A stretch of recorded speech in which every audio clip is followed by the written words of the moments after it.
रामचंद्र नावाचा व्यापारी सततच्या आजाराने खूप त्रस्त होता. त्याने खूप वैद्य केले पण त्याला काही आरामच मिळेना. तो खूप निराश झाला.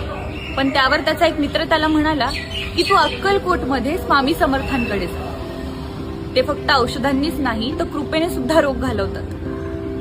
तो हताश मनाने स्वामी समर्थांकडे गेला. त्यांना पाहून त्याला एक अनोखी शांती जाणवली. तो स्वामी समर्थांना म्हणाला की स्वामी, मी खूप आजारी आहे. डॉक्टरांनी मला मी बरं होणार नाही असं सांगितले. तुम्ही मला बरं करू शकता का? त्यावर स्वामी त्याला शांतपणे म्हणाले की मनाचे शुद्धीकरण झालं तेव्हाच आपलं शरीर बरं होतं. उद्यापासून रोज सकाळी चिंतन कर, चिंता सोड आणि देवावर विश्वास ठेव. शरीराचे रोग हे आपल्याला औषधांनी घालवता येतात पण मनाचे रोग घालवण्यासाठी आपल्याला भक्ती हाच एक मार्ग. रामचंद्राची ही कथा आपल्याला सांगते की देवावर विश्वास ठेवा.